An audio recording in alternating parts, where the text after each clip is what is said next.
Whoever designed this, I don't know why they did it this way. Everything doesn't need to go in there.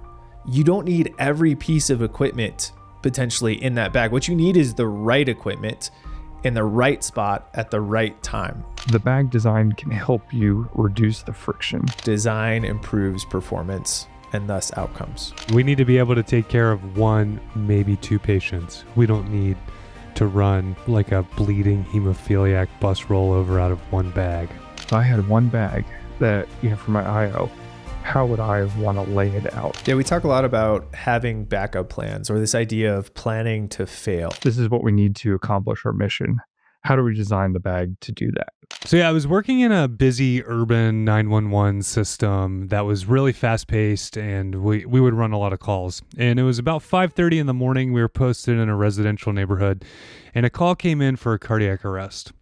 So we're screaming there, lights and sirens, and we're really close. So my partner and I, we get there, we beat the fire department there. We load up our stretcher. We have our jump kit, which was a hard plastic case. We have our suction, our IO. We have everything we need to work this arrest, and we walk in, and the kids are screaming, and the wife is screaming. She's still on the phone with 911, and there's Dad. Dad is on the floor. He is not conscious, not breathing, and the family is freaking out. Well, as a paramedic, this was our time to go to work and potentially save someone's life. So we set all of our equipment down on the floor. This system, we ran so many calls. Our kits would just get beaten and abused. And we actually, like I said, we used a hard plastic case, and we would just neatly put everything in the case because we knew we're just going to be opening it right back up on the next one. Well, the son of the patient, wanting to be helpful, pops the buckles on both sides of this case, goes to pick it up to hand it to us, and dumps out all the contents on the floor. Right as my partner and I are saying, wait, and too late. Well, the good news was we can now see where everything was, and we went to work. We ended up getting ROSC on this patient. We transported him to the hospital where he went to the cath lab. But it brought up this question for me all the time of, is there a best way to store our equipment? I like having everything available to me in the heat of the moment. I don't want to unzip a bunch of zippers. I don't want to unfasten a bunch of buckles, but I also don't want it to dump out in yard sale everywhere. So it feels like if our gear is laid out well, then it actually helps us provide better patient care. And that is exactly what we're going to talk about today. Our guest, Adam, is the Resus Tailor, or the founder of the business, the Resus Tailor. And this is exactly his goal. He wants to improve patient care through the design of equipment. Welcome to EMS Cast, where we provide high-level education for you, the providers on the streets. Guys, we have an exciting announcement before we get to today's episode. We are going through a rebrand, and we're doing this because we want to focus more on what matters. And so our name is going to be changing in the future. I want you to look out for that. We're telling people before it happens so that you're not surprised by it. But our name is going to become Loud and Clear EMS Guiding Principles. And this is because we talk about high-level stuff here on the show. We always talk about one step further than paramedic school, but we need to tie this back into what are the guiding principles, what actually matters for you, the paramedic on the street. So look out for that change coming up. And as we get into today's episode, I guess I should say I'm Ross Orpet. I'm one of your hosts, and joined by me today is my co-host, Will Berry. Will, how's it going today? Good, thanks, Ross. My name is Will. I am a critical care flight paramedic in North Carolina. And I'm an emergency physician in Southwest Colorado.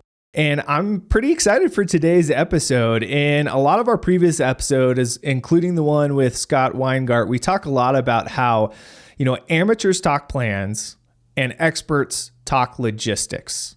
And what that means is you need to understand how you're going to accomplish the task. You don't need to understand just what task needs to be done, but how are you physically going to do it? And how are you going to do it in an efficient and high performance manner? So, Will, who do we have to talk to us about this today?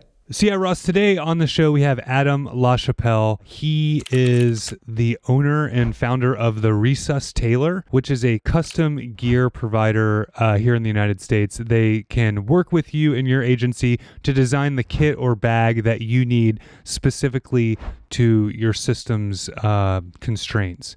And so this is exactly his mission. He wants to help people provide the best possible patient care through quality design in their equipment. So without any further delay, Adam, welcome to our show. Thanks, guys, for having me. I'm really excited to be on here. We're excited to have you, and let's jump right in. So you're passionate about design and this idea that design matters and design can improve outcomes. Tell us why we as the paramedics on the street should care about design. I think design is important for a number of different reasons. We've all heard of checklists, digital tools, reference guides, cognitive aids, but we don't get a whole lot of attention into the equipment and the workspace, design that we have. A lot of the current bag and organization is centered around, here's the bag, put your stuff in it. And everyone gets 3 or 4 bags and they try to fit like everything they want in it, and it still doesn't quite work, but like this is the best option that we have here. And if we took that from here is the equipment, this is what we need to accomplish our mission, how do we design the bag to do that? Designing that bag around that mission and the equipment that you need to accomplish that mission allows you to improve whatever outcomes that you are wanting in that.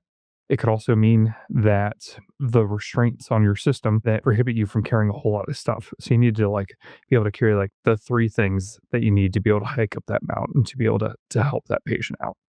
So the design can impact the way that you perform. It can impact the way that you carry things. There's a whole lot of other principles that go into design in making sure that it's, the right thing for ourselves and our patients. I love what you just said about rather than starting with the bag and trying to fit everything into that bag where it may go, start with the equipment first and then design your bag tailored to your equipment.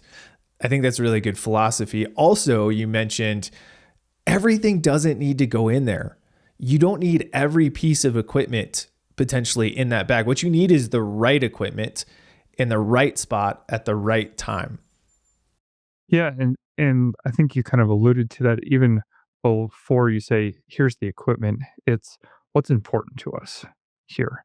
Is it important that the bag doesn't look like an EMS bag for a variety of reasons?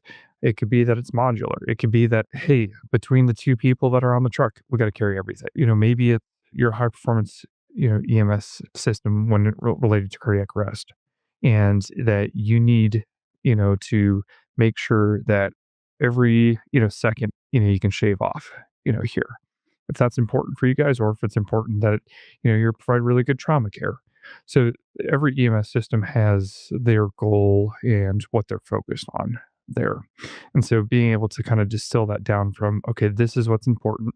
This is what you need to carry. This is how we can carry it. And Adam, you're a paramedic, correct? Yep. I just got off the truck at 6 o'clock this morning. That's awesome.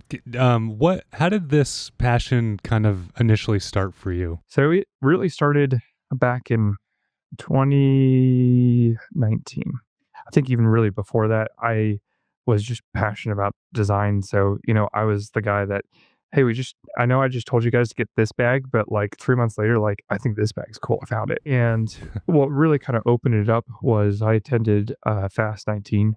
I got to meet Tailor and the guys from Foam Frat. I also got to meet Dr. DeCanto. And through a variety of different ways, Dr. DeCanto and I kind of became friends.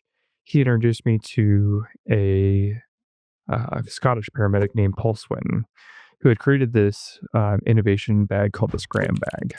So that stands for Structure Critical Airway Management. And I was like, hey, I want that bag.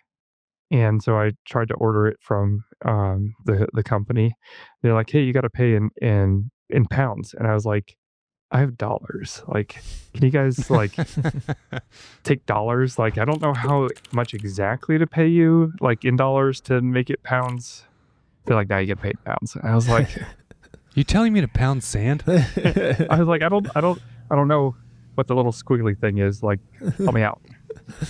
And so that kind of just died for a little bit. A few months go by, and in all places on Twitter, I see that they're looking for a U.S. distributor. And being a great paramedic, I can take another 5 or 6 jobs on. Yeah. So it's like, hey, I can do this. This can be a side thing. I just load it up in my basement, here, and it worked out. And kind of fast forward, so I'd been doing that on the side starting in December of 2020, and doing it for a few years. Last year, I was working for a company and was laid off. I had a small severance, and I was like, God, what do you want me to do? Like, where's my next job? Here, my family needs to eat. And he was like, bag business. And I was like, I don't have any sales right now. Like, I don't have anything. And it just all hit that the track and trace was coming out. And I had a few friends that knew some people that needed bags. And so it's now my full-time job, as the CEO and founder and owner of this company. I've got, I got a full-time sales guy that works for me. I've got all these other people. And that was all from just a passion of like, hey, I really like bags. Wow. Yeah, tell me, what caught your eye initially about the SCRAM bag? And could you also describe it in case a listener's never seen it? Yeah, so the SCRAM bag, when you first open it, it kind of has your basic airways on one side and your crate on the other. Because some patients, like, we know we just got to go to cutting, so I need to be able to access that kit quickly. Most patients, we can just do kind of start with the basic and move to the more invasive type. And then the next part is when you open it, that it had everything as a silhouette. So like you have a workspace, you have where your equipment goes, it's in a standardized place. I can always find it in that place. And it was a bag designed around, intubation, and not just, hey, we've got, 10 blades, but only 8 slots, sort of thing. Yeah, it reminds me of, it's almost pretty cool. And I think you talk about this in some of your literature, that it's almost like a bag and a checklist combined. Can you talk a little bit about that? Yeah. So with the bag, we know that, in intubation, we still need a BVM, but your BVM usually doesn't fit in that bag. And so being able to have, a little silhouette is just a visual reminder to do it. So it's not all in your head. There's different places, for that piece of equipment. And there is a place for the checklist in the bag, there as well. The bag was originally designed to have pre-drawn medications, with it. And so as I kind of understood this a little bit more of like, if we pre-draw our meds, we have everything in a standardized place. When you utilize that in simulation, that decreased the amount of time from decision to tube in the trachea by 9 minutes. And I was like, Wow. whoa, that's a big jump there. That's mostly kind of in hospital, ways. And, working in the ER is definitely like, yeah, I can see how we can shave off 9 minutes off of this, and being able to see, kind of what their process is. They also kind of did that for the pediatric population. And within the RSI kit, it has induction paralytic compressor. So you just move left to right there. And when they utilized that kit in simulation for the pediatrics, and this is blinded, meaning the in the way that the participants, they use their standard equipment and then they just use this bag without any instruction, on how to utilize it. They had multiple errors when utilizing their bag, mostly related to medication. When they used the SCRAM bag, there was one near miss, and that was they just switched the order of they were about to give the paralytic first versus the induction agent, and they were able to catch that, in noticing the different syringe sizes, for it. And so being able to really reduce, errors and just like, hey, there's a 1, 2, 3 in a stepwise fashion to it. Sometimes you gotta skip to step 4, but that's kind of the exception. We know that in this process, it's a 1, 2, 3. So being able to have that checklist already built into the bag. That's awesome. As you're talking about this, it reminds me of that, philosophy that we talk a lot about is the get just 1% better. And where the 1% better philosophy came from was, I think it was like it was some pro cycle. Hicks law. Yeah. And the idea was if we can make this gear 1% better, if we can make our sleeping 1% better, if we can make our nutrition 1% better, each part of our job 1% better, that will compound to putting a tube in 9 minutes faster. And so that's amazing. And I think that it embodies what that philosophy really means. If you go on Paul's website, that is one of the first things, that he cites in kind of the development, of the bag is the aggregation of marginal gains and being able to, do that 1% better too. And kind of the great thing too with being able to have kind of that, not have to order, 1,000 bags at once. You order one, try it out, and keep going, with the iteration. And, sometimes when after beta testing, the iPhone still doesn't work as well as you want it. And so you got to do these, next bug fixes, and you can incorporate that into the next phase of design. Oh man, I really like that. I can't wait to talk a little more about this process of beta testing to get better. But first, let's jump back. You kind of alluded to some principles when it comes to design. Let's start there. What are the basic principles we should think about as we approach design, whether it's our bag or our ambulance or whatever it is we're approaching? Yeah, I think there's probably some broad ways to kind of think about this. First is design improves performance and thus outcomes. Next one is quality, matters in that we as the entire EMS system can create a better future.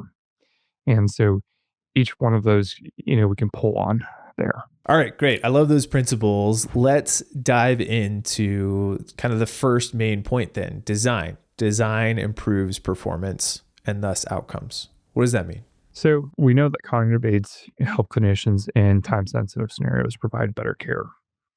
And the way that we deliver care is by carrying the equipment into, the scene. And we've got to create our workspace. We've got to create a safe environment, and we need the equipment that we carry, not just the, right CPAP here. We need that to all kind of get into the entire system.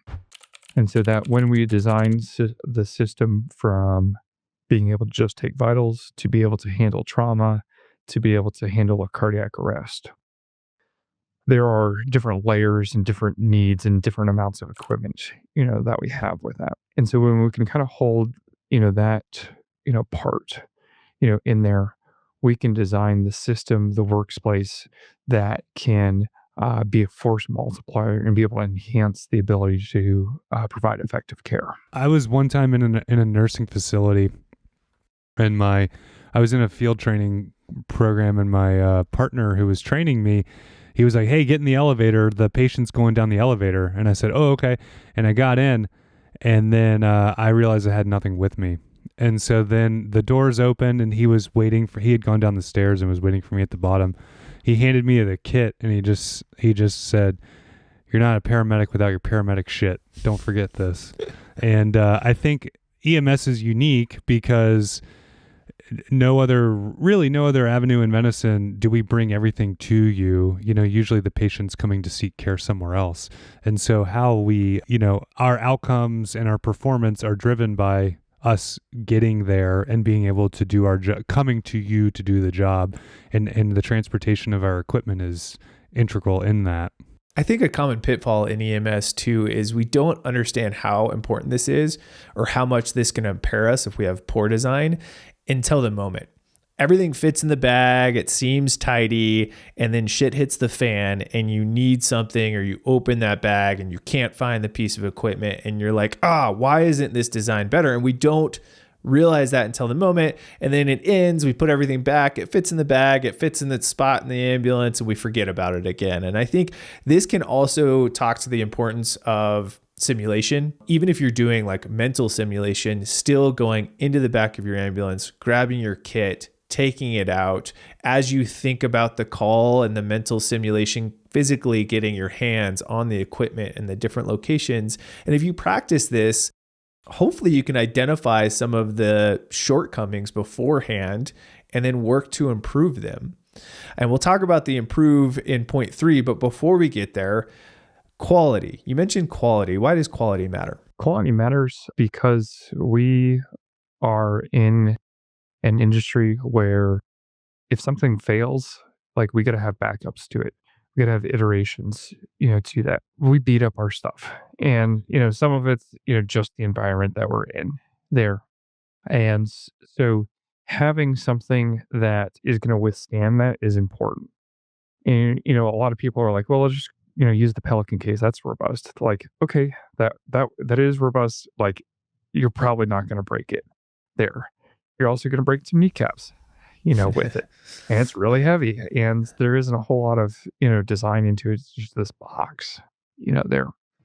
And so if we can take a quality bag here and make it reliable, make it consistent, make it durable, then we start elevating and supporting the mission of EMS. I think a lot of, kind of what you were alluding to too is there's a few things with EMS. We're kind of the forgotten part of the healthcare, system here. And we're just really good at adapting, to things like, hey, this is what we got. And I don't know how you got up there, but I still got to get you down. And so we got to figure this out. People have a whole lot of ingenuity in EMS. And some of it is like, okay, great idea. Don't put it that way. Cloth tape and twill tie, man. Yeah. We can hold the world together with that. And so now we have the option to take that ingenuity, take that creativity, and channel that into something that is going to be high quality, something that really supports, what we're looking for here. We don't have to use, a whole bunch of duct tape, for things here. We can save that for the rig. But our bags, like, let's do something that improves not only the durability of the bag, but improves the quality of care that we provide to the system. And as we work to improve this quality, you mentioned before this idea of iteration, of not, this isn't a one-time thing. It's great to think about this. It's great to practice it. It's great to come up with solutions, but our solutions don't always work out the way we want them to. And so why is it important to continue to improve and iterate? If we think of, EMS care even 10, 15 years ago, not many people were carrying, CPAP or tourniquets or anything, along, those lines. And, new bags have come and gone, along those times, but they remain largely, the same, with it. And so as we gain new equipment, as we gain, blood, as we gain all of these other modalities here, we need our gear, our bags, to keep up, with all of the different parts there. The other part is too of a lot of human factors and design. Sometimes, is this, hey, we have this idea, like, let's go and try this. And you can try out, we have trial bags and we have, samples that we can make and things along, those lines. But sometimes what we think, works or worked here, we put it into the field and it's like, that's not working. And so being able to say, okay, that doesn't work. Next run of bags, we're able to do this. And what should we be focusing on as we're kind of doing these trials and looking to improve? What are the main things to think about when you're thinking about, does this work? Big one, does everything fit? We're trying to make that, and sometimes we're off a centimeter or so, here without breaking a zipper. Yeah, I might add. Yes.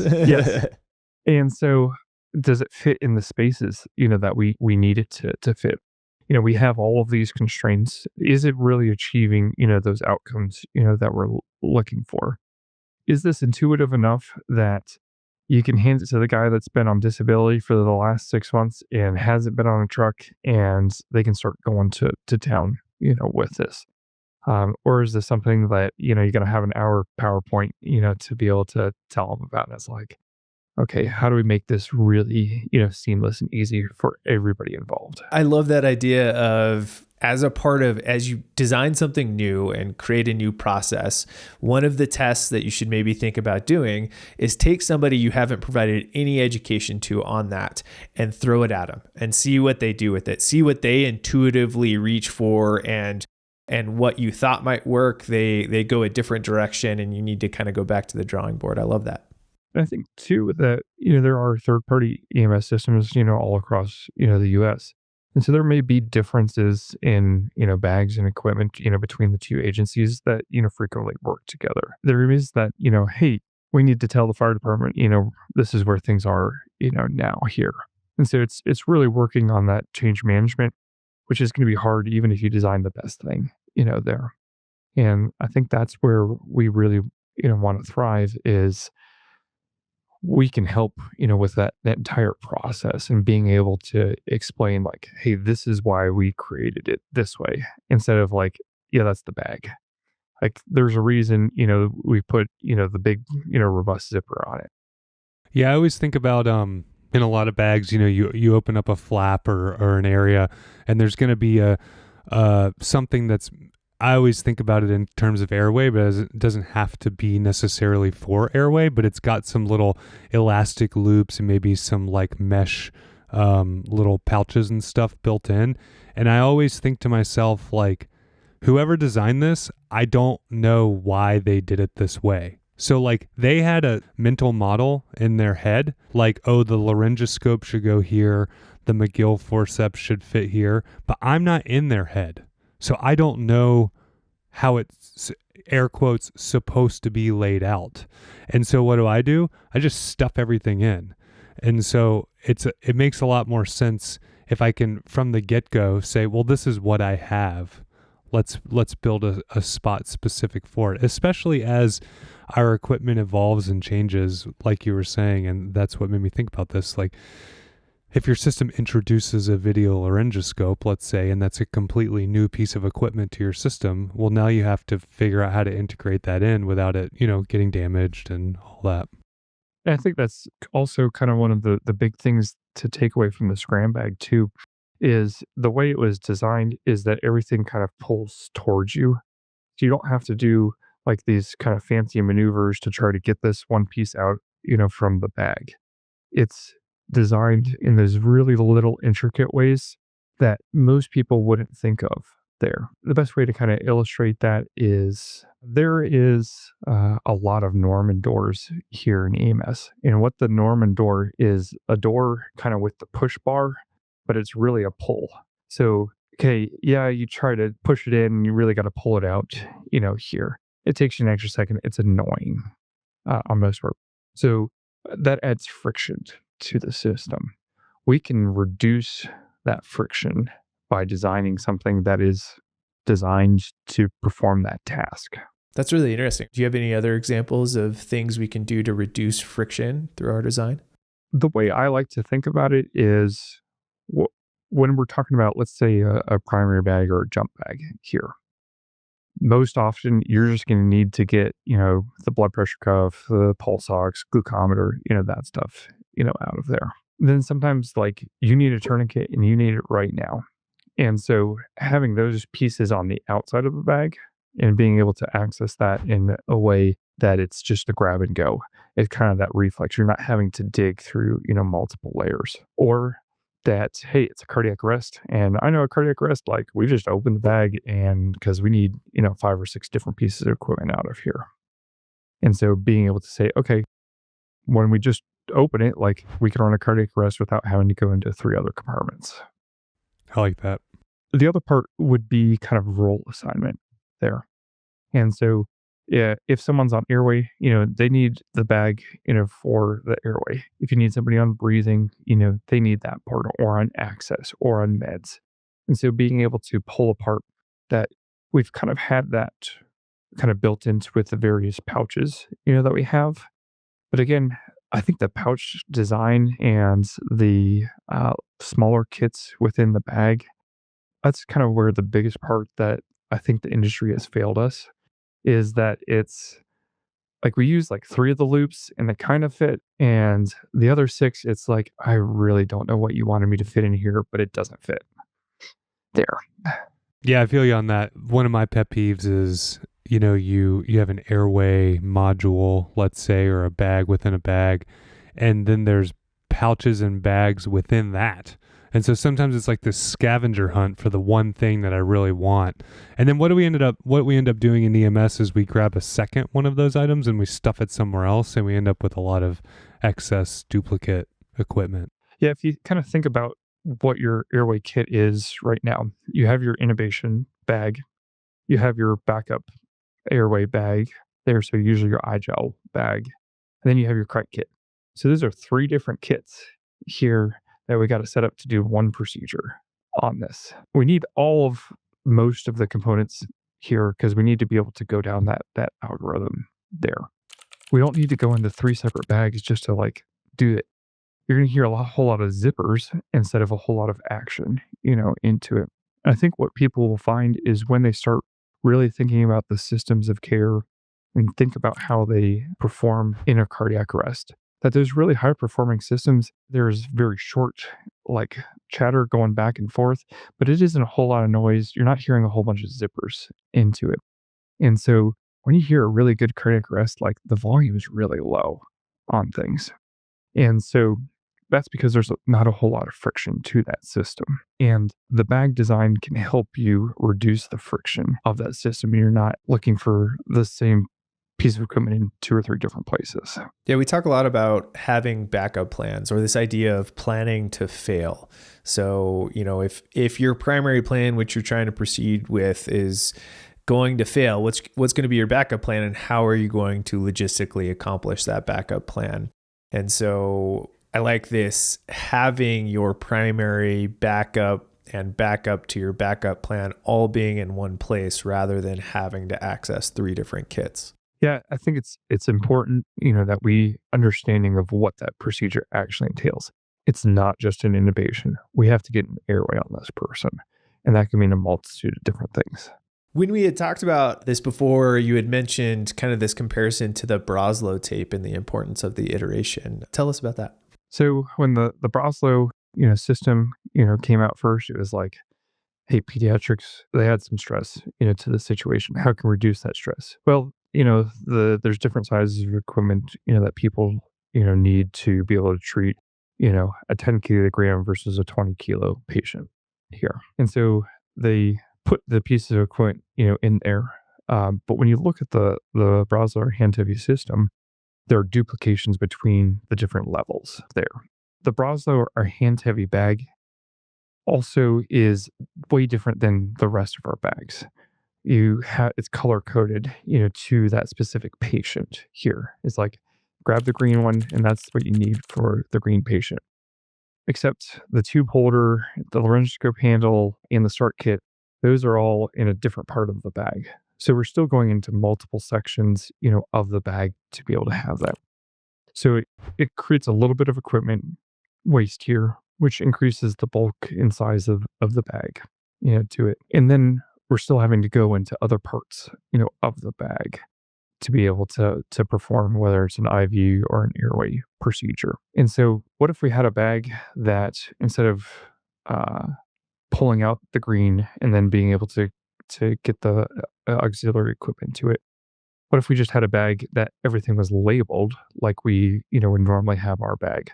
So you have your IV stuff and it's in the IV, section. And so you can give that to the IV person, and everybody knows you're working on, a pink patient. And so they can grab that equipment for the pink. Same thing with the airway is you still have the multiple different sizes here, but everything's labeled, with the colors, to it. So as you talk about these colors and like maybe having everything in the IV kit or the airway bag, but having that color associated with it, we're doing the pink patient. It makes me think about how important the visual aspect of this is. It is important to talk about when we look at design and bags is the problem is visual. here.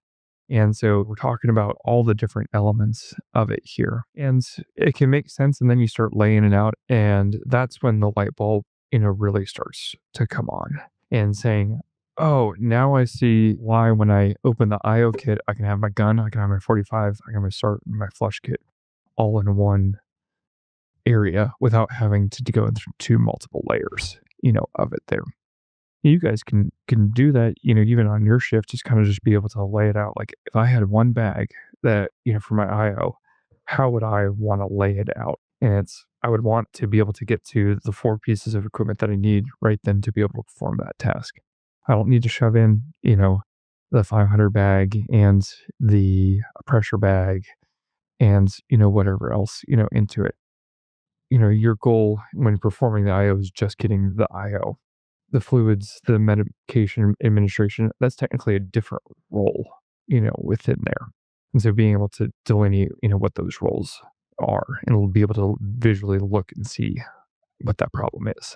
There may be a bunch of providers out there listening that are very aligned with, this idea that their gear can help them make them more efficient and that efficiency can help them provide better care. But, let's say you work somewhere and you don't get to control what gear you're given. What are some of your thoughts there? How can those folks, even on their next shift, implement some of these principles? I think even if you're like, hey, I'm aligned with everything, I don't have the funds to be able to purchase a new bag, here, you can still go through this process and still say, okay, what quality pieces matter to us, or what is our mission of our organization? Is it to do search and rescue? Is it to do urban EMS? And okay, what do we need to accomplish, that mission, and how does that gear support us, here? I believe that the CPAP shouldn't just be, stuffed in the truck that you have to go get when someone's got some really bad CHF. It should be in your primary bag. And so you may be able to do those pieces to be able to add, okay, can't buy, a whole new system, but we can buy one bag that can help aid this. This highlights the importance of getting your hands on your equipment. And there are so many benefits to this. A, you start to learn and get comfortable with where your equipment currently lives. B, you start to learn the downfalls. And I like this idea that you mentioned earlier about, going into a certain part of, if I need to do this procedure, or if I have this patient who needs this, where are these things? And maybe starting by just taking all of those things that you need and laying them out on a piece of paper and thinking, if I need to do this, what am I going to grab first? And if that's the case, then maybe how should this live within my design and ecosystem and bags? And it can help you start to improve and iterate like we're talking about. So multiple benefits to like taking the time on your shift to actually get hands on your equipment. Yes, I think that's a great approach. And I think that's really kind of how this started for me, was like, hey, I got all this stuff. How do I fit it into what I have? And then sometimes it may be, hey, let's repurpose, this bag. Or it can be, hey, okay, yes, we like everything except this one component here. We need to change this one component. So it doesn't have to be an all or nothing, type thing. We can make those, slow changes to it. What I will say too is that if you see some body cams of some officer involved, shooting, you'll see them have a med kit and you'll see them start going to work. It will either be some generic kit there, or honestly, it'll be the old Thomas pack that the fire department gave them because they didn't really have the budget to do that. And then they'll stuff it with a whole bunch of soft supplies. And it's like, okay, I need like a 4x4. I don't need, 3 6-inch gauze here just because I can fit it into the bag. So even if you have empty space, doesn't mean that we need to take it up here. You can still start with, hey, it is important, of our mission to stop major bleeding here. So we need like 3 or 4 pieces of equipment to do that. We don't need 10. Yeah. Yeah, and we need to be able to take care of 1, maybe 2 patients. We don't need to run like a bleeding hemophiliac bus rollover out of one bag. Yeah. Yeah, and the more you start to pack in there, and the more you can overdo it, right? If you plan for too many scenarios, suddenly it becomes cluttered and everything becomes lost again because it's just a mass of things that you have to visually weed through to find the actual thing that you most likely need most of the time. So Adam, if an agency is really gung ho that they want to, work with you and the Resus Tailor to improve their equipment, what does that look like? What do you provide? Yeah, so the way that kind of works is people can go to the resustailor.com. They can contact us or chat us, and we'll be able to reach out from there. The process, from that point is understanding, what your need is. Are you wanting to replace your drug box, jump bag, intubation kit, etc. here? And then once we kind of understand, what your need is, we have a variety of stock bags, that we can send out as a demo. And from there, you can say, hey, I want this color, I want this print, or yeah, this kind of works, but we need to add a whole new pocket, to this thing or reduce the size by 2 inches. So there are a variety of ways that people can customize it. One of the projects that we worked on recently with the University of Minnesota and their mobile ECMO program there. And so there isn't a bag that, like, hey, you can cannulate with ECMO with this. And so, we had to go out, we had to measure the equipment. I've never done ECMO. I'm never going to do ECMO. So how do I, as, just the normal paramedic, understand this like really advanced procedure, for it? And there's a stepwise, fashion to it. So we've got the cannulation pouch, we got the post cannulation pouch, we got the circuit, we got the cannulas, pouch, that we are able to do. And so we're able to understand that system, understand, the specific needs, like you got to have D-rings on it because we got to be able to clip it into the aircraft there. Okay. And so really we will kind of help guide you guys down to what are those really foundational principles? What are the things that are a must have, for your agency, and then start designing bags, around that. I love this, that you have these bags you can send out for people so they can try and really figure out what works and what doesn't, rather than committing to a whole set of bags just to find that out later. Yeah, and I think the other part, to that too, is once we come up with a design, we send you a quote and say, hey, this is, what this would cost. Here's the timeline. And depending on the level of customization, we would recommend getting a sample bag or not. And that sample bag is truly like 1 out of 1 in the world that we create, for you. You look at it, you can test it, you can put it on runs, you can like stock it, make sure it is everything that you need. Give us those few, iterations that you need to be changed, for it. And then we can, move forward with production. Well, this is really cool. I love nerding out about this stuff. I think it's often overlooked, but so important. Thanks so much for coming on. Before we get to the summary, you have a very generous, exciting announcement for our listeners. We're going to be doing a giveaway, and you're going to be giving away a few things. So tell us about that and how somebody can be entered to win the giveaway. One of the things that Rich Levitan came up with was it's called the Cricolot. It's a male and female trainer that has a movable trachea with replaceable skins. The skins are a quarter. To be able to do. So you and your pro can sit across the table and practice crike after crike after crike. And it only costs you guys, a couple bucks to be able to practice that. And so we've got that medical simulation trainer that we're going to give away. We're going to give away some AirPod 4s.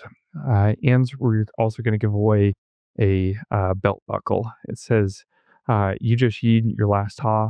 It's got a direct laryngoscope kind of in it with a cowboy hat on it there. Nice. It started as a joke, and I thought it was hilarious, and we actually made belt buckles, for it. So we're really excited to get those out. That's awesome. That's awesome. Well, thank you so much for doing that for our listeners. There is going to be a link in the show notes if you want to be entered to win this awesome giveaway. Thank you so much, Adam. Let's go to the summary. So we talked about a lot of important stuff here. Just wrap it up for us. Remind us what the principles of good design are and why it matters. Yeah, I think the principles to really take away from this are design improves performance and thus outcomes. quality matters, and we as the entire EMS system can create a better future. The thoughts of the creativity and, man, I just wish it would do this. We can do that with the bag. You guys are able to customize ambulances, fire trucks, all of those things. And now we can start designing, the bags and designing that to meet the needs of your specific system. Awesome. Thanks again for coming on. And if anybody out there wants to reach out to Adam with the Resus Tailor, the contact page there'll be a link in the show notes. You can go down there and let them know what you're trying to do to improve your system's design and outcomes. And again, if you want to be entered to win a giveaway for the Cricolot Trainer, AirPod 4s, and a sweet belt buckle, click that link in the show notes as well and get entered to win. We'll be doing that giveaway at the end of March. Awesome. Thanks, guys. I really appreciate you guys having me on and be able to have this conversation. Yeah, man. Thanks for coming. It's something that I think we've all felt working in the field, I would just wish this was better, or I wish I could have designed this myself. And so it's cool that you're providing a solution to do that. Awesome. Thanks.